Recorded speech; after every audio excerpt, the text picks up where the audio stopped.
এরকম হয়েছে না যে দেয়ালে পিঠ থেকে গেছে, চোখে মুখে অন্ধকার, ওই যাব কি করব, বাঁচানোর কেউ না, এরকম হয়েছে কখনো আপনাদের? যদি হয় তাইলে এটার সলিউশন বলবো, না হইলে তো এরকম করে লাভ নেই। হয় হয় হয় বিশ্বনবী এরকম কঠিন বিপদে পড়েছেন জীবনের কিছু কিছু মুহূর্তে। ওই মুহূর্তে বিশ্বনবী স্পেশাল দুইটা দোয়া পড়তেন। এই দোয়াগুলো আপনাদেরকে জানিয়ে দেয়। বিশ্বনবী বলেন, কঠিনতম বিপদে যখন পড়বা, দেয়ালে পিঠ থেকে যায়, চোখে মুখে অন্ধকার, বাঁচার কোনো উপায় নেই, তখন পড়বা লা ইলাহা ইল্লা আনতা সুবহানাকা ইন্নী কুনতু মিনাজ জালিমিন। আল্লাহ, তুমি ছাড়া কোনো ইলাহ নাই, তুমি পবিত্র, নিশ্চয় আমি জালিমদের অন্তর্ভুক্ত। সুবহানাল্লাহ বলেন। এই দোয়া সাইয়েদনা ইউনূস আলাইহিস সালাম পড়েছিলেন যখন মাছের পেটে ছিলেন। কিসের পেটে? এবং অনেক মুফাসসিরিন একরাম বলেছেন, অনেক আহলুল ইলমরা বলেছেন, এটা হচ্ছে ইসমে আজম। ইসমে আজম এমন দোয়া যেটা দিয়ে দোয়া করলে আল্লাহ দোয়া কবুল করে, কিন্তু এটা কোনটা, এটা নিয়ে ইখতিলাফ আছে। কোন কোন আহলুল ইলম বলেন লা ইলাহা ইল্লা আনতা সুবহানাকা ইন্নী কুনতু মিনাজ জালিমিন, এটা হচ্ছে ইসমে আজম। সাইয়েদনা ইউনূস আলাইহিস সালাম পড়েছেন। আপনারা পড়েননি? তুফান হইলে পড়েন না? আমাদের এলাকায় তো এটা খুব, এটার উপর ব্যাপক আমল আছে। পটুয়াখালীতে কি অবস্থা বলেন? পড়েন পড়েন পড়েন পড়েন। আচ্ছা, এবার আমরা দেখি বিষ্ণু ইসা ইসলামের জীবনে বিপদ আপদ ছিল কিনা, উনি বিপদ আসলে কিভাবে ডিল করতেন, বিপদ আসলে কোন দোয়া পড়তে হয়, কিভাবে ফরিয়াদের হাত উত্তোলন করতে হয়, কিভাবে রবের দরবারে নতজানু হয়ে ফরিয়াদ করতে হয়, এটা জানার দরকার আছে না নাই? আসুন আমরা বিষ্ণুনবীর জীবনী থেকে দেখি বিপদ আসলে উনি কি করতেন। বিপদ আসলেই প্রথমে বিষ্ণুনবী সাল্লাল্লাহু আলাইহি ওয়াসাল্লাম একটা দোয়া পড়তেন। কি পড়তেন? তিনি পড়তেন ইন্না লিল্লাহি ওয়া ইন্না ইলাইহি রাজিউন। নিশ্চয় আমরা আল্লাহর জন্য, নিশ্চয় আমরা কার দিকে ফিরবো ভাই? আবার কার দিকে ফিরবো? আওয়াজ করে বলুন তো, আমরা এসেছি কার কাছ থেকে, আবারও ফিরে যাব কার কাছে? এজন্য বিষ্ণুই পড়ছেন ইন্না লিল্লাহি ওয়া ইন্না ইলাইহি রাজিউন।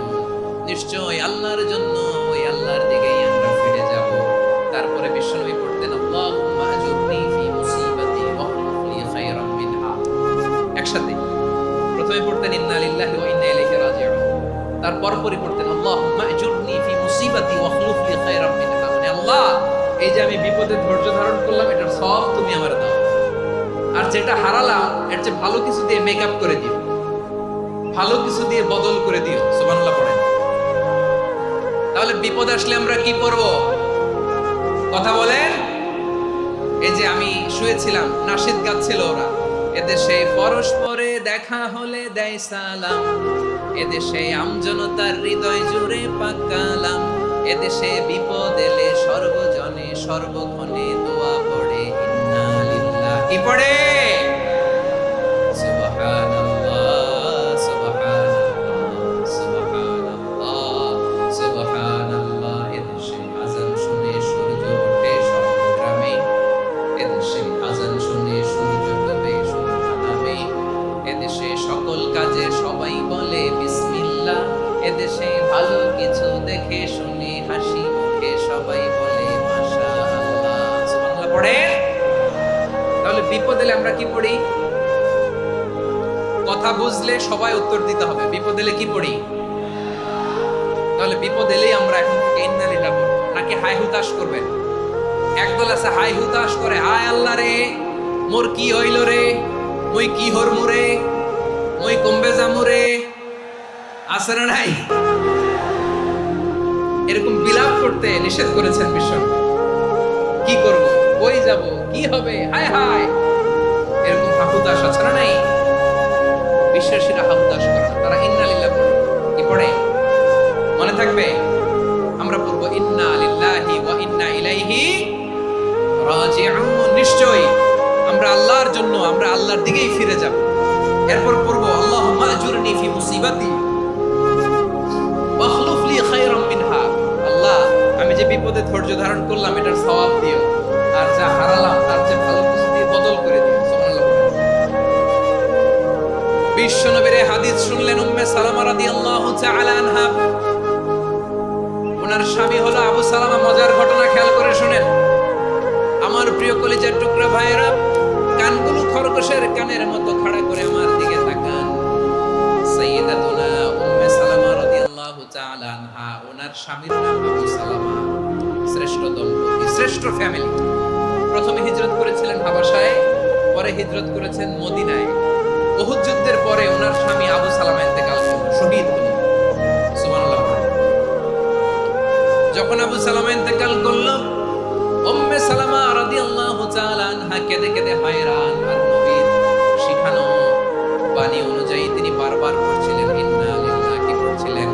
বিজামু কি হরমু এগুলো বলে নাই, কি বলছে? ইন্না লিল্লাহ। যেহেতু বিশ্বনবী বলেছেন কেউ যদি বিপদের প্রথম ধাক্কায় পড়ে ইন্না লিল্লাহি ওয়া ইন্না ইলাইহি রাজিউন, আল্লাহুম্মা আজুরনি ফি মুসিবাতি ওয়া আখলুফনি খায়রাম মিনহা, তাহলে এই বিপদে যে সে যা হারালো তার চেয়ে শ্রেষ্ঠ কিছু দিয়ে আল্লাহ তার বদল দিয়ে দিবে। এই হাদিস শুনে উম্মে সালামা রাদিয়াল্লাহু তাআলা আনহা ওনার প্রাণ প্রিয় স্বামী আবু সালামার ইন্তেকালের পরে চোখের পানি ছাড়ে আর পড়ে ইন্না লিল্লাহি ওয়া ইন্না ইলাইহি রাজিউন, আল্লাহুম্মা আজুরনি ফি মুসিবাতি ওয়া আখলুফনি খায়রাম মিনহা। বারবার এই দোয়া পড়ে চোখের পানি ছাড়ে, এই দোয়া পড়ে চোখের পানি ছাড়ে, আর মনে মনে বলে আবু সালামার মতো ভালো মানুষ মদিনাতে নাই, আবু সালামার চেয়েও ভালো মানুষ মদিনাতে নাই, তার চেয়ে ভালো মানুষ কি করে আল্লাহ তাআলা আমারে দিবে, তার চেয়ে ভালো মানুষ তো আমি মদিনাতে দেখি না। চোখের পানি দিয়ে বুক ভাসায় আর নবীর হাদিসের উপর আমল করে পড়ে ইন্না লিল্লাহি ওয়া ইন্না ইলাইহি রাজিউন, ইন্না লিল্লাহি ওয়া ইন্না ইলাইহি রাজিউন। পড়তে পড়তে চোখের পানি ছাড়ে আর চিন্তা করে বিশ্বনবী বললেন এই দোয়া পড়লে যেটা হারালাম তার চেয়ে ভালো কিছু দিয়ে আল্লাহ পুরস্কার দেয়। আবু সালামের চেয়ে ভালো মানুষ মদিনার মধ্যে আর কে হতে পারে? কি আজীব তামাশা, কি অবাক করা ঘটনা।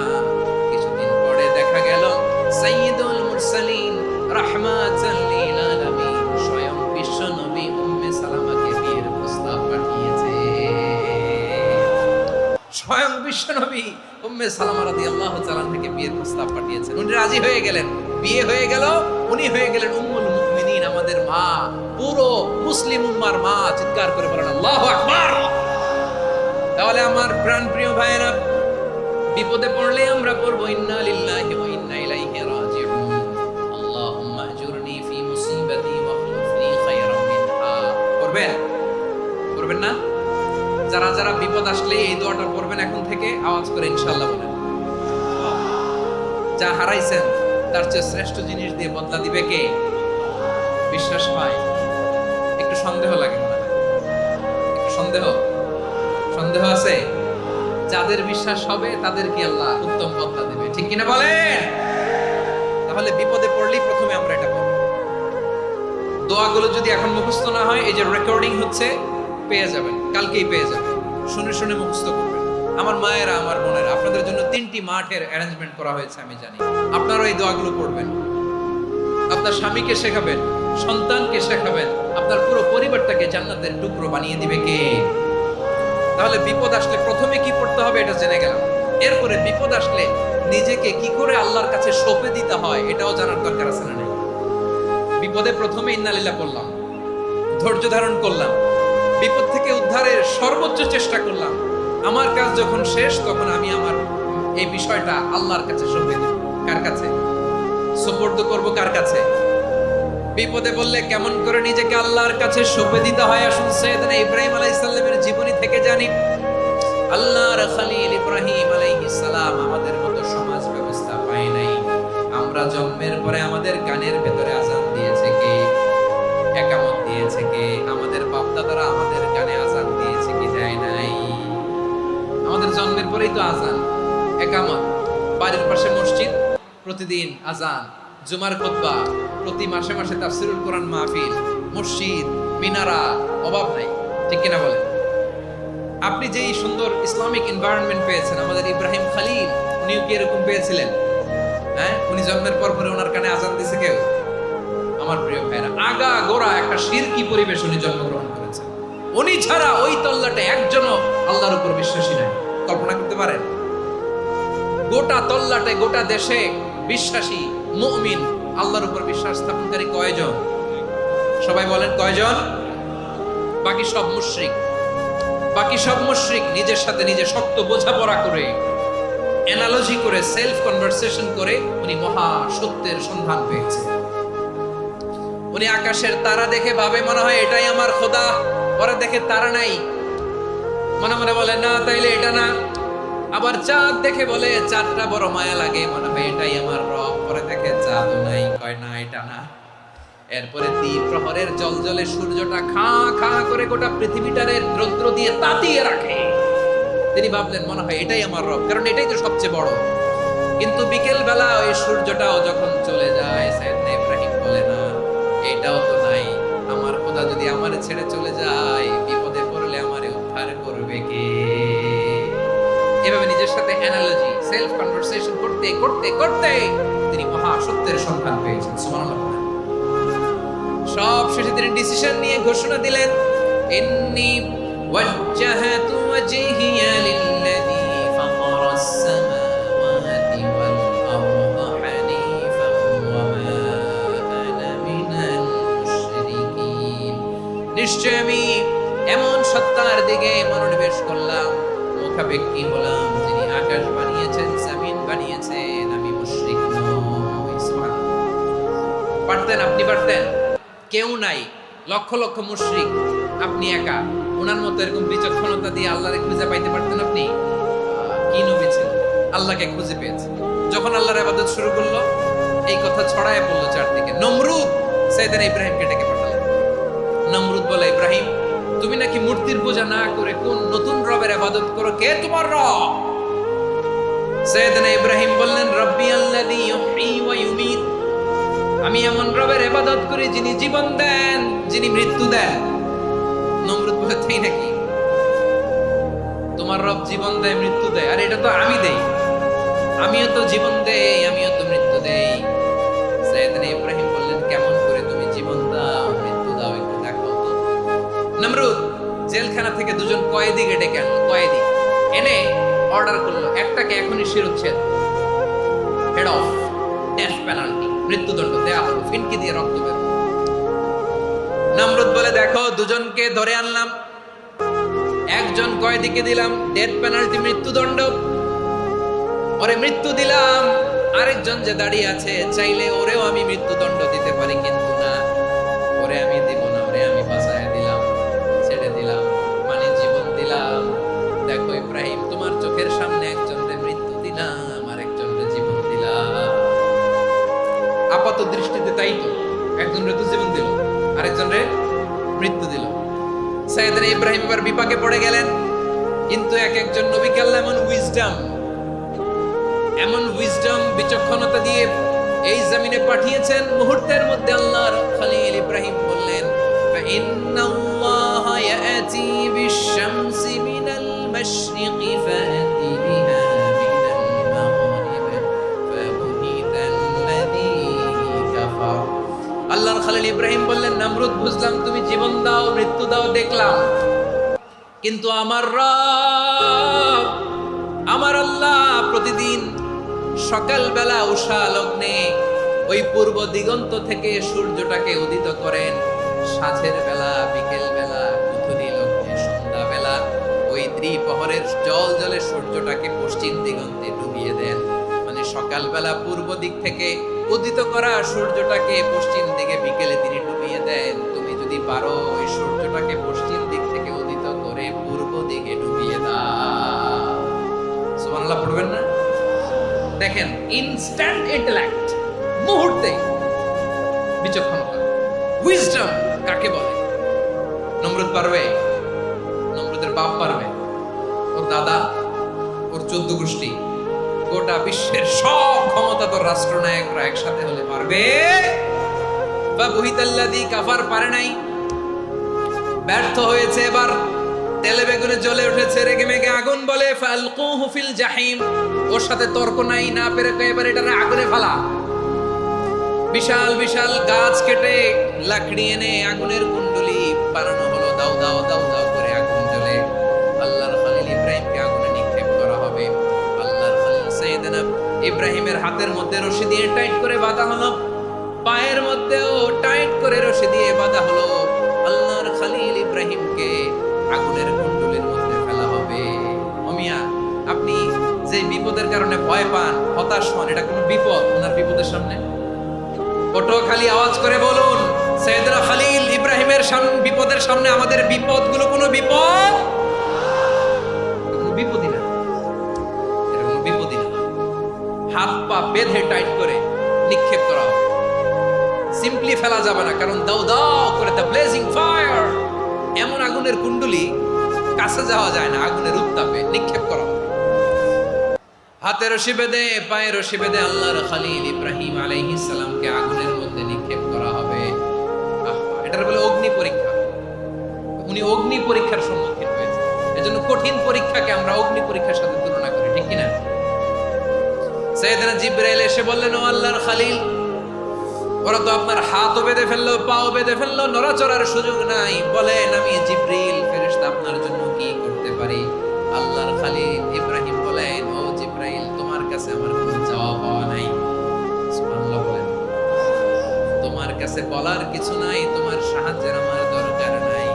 সাইয়েদনা ইব্রাহিম আলাইহিস সালামকে হাতে পায়ে রশি বেঁধে হাত পা বাঁধা অবস্থায় জ্বলন্ত অগ্নিকুণ্ডে যখন নমরুদের দলবল নিক্ষেপ করবে, আল্লাহর খলিল কিভাবে নিজেকে আল্লাহর কাছে সঁপে দিয়েছেন, পটুয়াখালীর ভাইরা খেয়াল করে শুনুন। হাত পা বেঁধে আল্লাহর খলিলকে যখন নিক্ষেপ করা হবে, তিনি মুখ ফুটে বলে ফেলতেন, হাসবুনাল্লাহু ওয়া নি'মাল ওয়াকিল। হাসবুনাল্লাহু ওয়া নি'মাল ওয়াকিল, আমার জন্য আল্লাহই যথেষ্ট,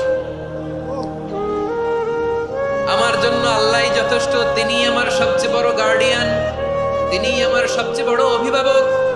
জিব্রাইলের সাহায্যে অফারকে ফিরিয়ে দিলেন, দুনিয়ার বুকে কারো কাছে কিছু বলেন নাই, মুখে বলেছেন হাসবুনাল্লাহ।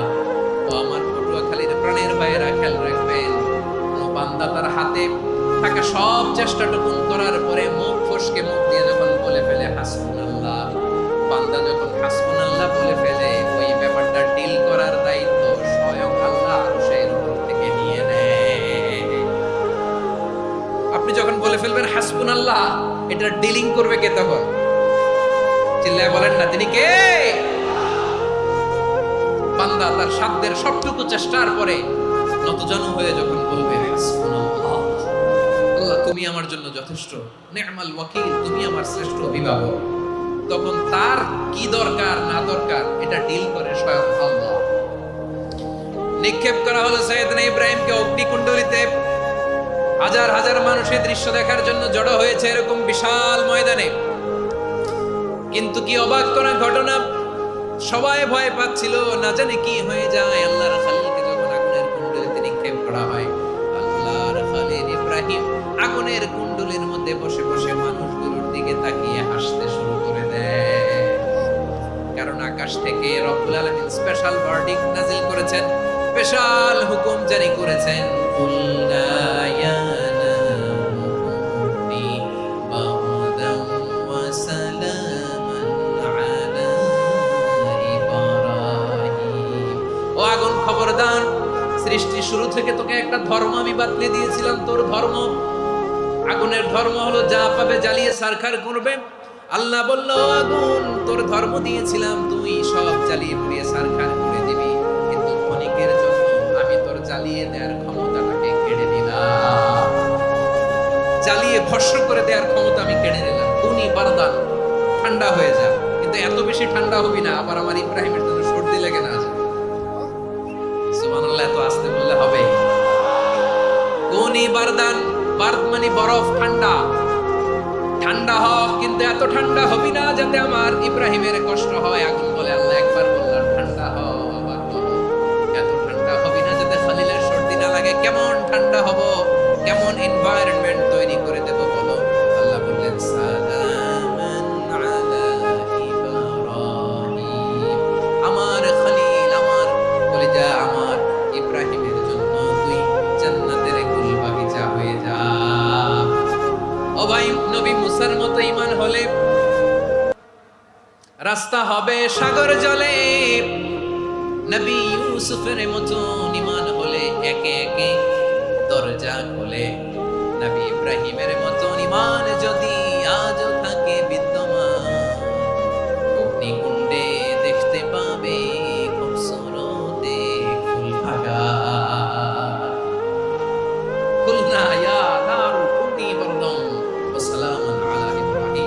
বান্দা যখন মুখ দিয়ে বলে হাসবুনাল্লাহ,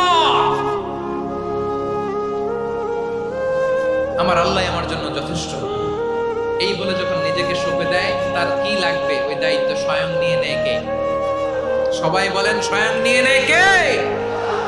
তাহলে আমার প্রিয় ভাইরা, বিপদের শুরুতেই আমরা বলবো ইন্না লিল্লাহ। শুরুতে কি বলবো? এরপরে যেই বাক্যটা পড়ে নিজের পরিস্থিতিকে আল্লাহর দরবারে সঁপে দিব, সেটা হচ্ছে হাসবুনাল্লাহ। সেটা কি? বিসমিল্লাহ ইয়াসালু লিসানু রাতাবান মিন যিকরিল্লাহ। সব সময় আল্লাহর স্মরণ দিয়ে, জিকির দিয়ে জিহ্বাটারে সিক্ত রাখো। আর শয়তানু জাসিমুন আলা কলবি ইবনে আদম, শয়তান বনি আদমের কলবে খামচি মেরে বসে থাকে। ফাইদা যাকারাল্লাহ খানাসা, মানুষ যখন আল্লাহর স্মরণ করে জিকির করে, শয়তান দৌড়ে পালায়। ওয়াইদা গাফালা ওয়াসওয়াসা, যখনই বনি আদম গাফিল হয়, তখনই শয়তান তার হৃদয়ে ওয়াসওয়াসা দেয়। এজন্য বিপদে পড়লে ইন্না লিল্লাহ, নিজের সবটুকু করার পরে, নিজের প্লে করার পরে নিজেকে আমরা কি বলে সঁপে দিব? সবাই বলতে হবে, মনে থাকবে? বিপদে পড়লে প্রথমে ইন্না লিল্লাহ, এরপরে নিজেকে যখন সঁপে দিব তখন হাসবুনাল্লাহ। এরপরে কঠিন বিপদে যখন বিশ্বনবী পড়তেন, তখন কি করতেন? এমন বিপদ, মাঝে মাঝে মায়না দেয়ালে পিঠ থেকে যায়, চোখে মুখে অন্ধকার, কি করব দিশা খুঁজে পাই না। এরকম হয় কখনো? হ্যাঁ, আপনাদের হয়? হয় না? তো জান্নাতে আছেন আপনারা। হয় হয় এরকম হয়েছে না যে দেয়ালে পিঠ থেকে গেছে, চোখে মুখে অন্ধকার, কই যাব, কি করব, বাঁচানোর কেউ না? এরকম হয়েছে কখনো আপনাদের? যদি হয় তাইলে এটার সলিউশন বলবো, না হইলে তো এরকম করে লাভ নাই। হয় হয় হয় বিশ্বনবী এরকম কঠিন বিপদে পড়েছেন জীবনের কিছু কিছু মুহূর্তে। ওই মুহূর্তে বিশ্বনবী স্পেশাল দুইটা দোয়া পড়তেন। এই দোয়াগুলো আপনাদেরকে জানিয়ে দেয়। বিশ্বনবী বলেন, কঠিনতম বিপদে যখন পড়বা, দেয়ালে পিঠ থেকে যায়, চোখে মুখে অন্ধকার, বাঁচার কোনো উপায় নাই, তখন পড়বা লা ইলাহা ইল্লা আনতা সুবহানাকা ইন্নী কুনতু মিনাল যালিমিন। আল্লাহ, তুমি ছাড়া কোনো ইলাহ নাই, তুমি পবিত্র, নিশ্চয় আমি জালিমদের অন্তর্ভুক্ত। সুবহানাল্লাহ বলেন। এই দোয়া সাইয়েদনা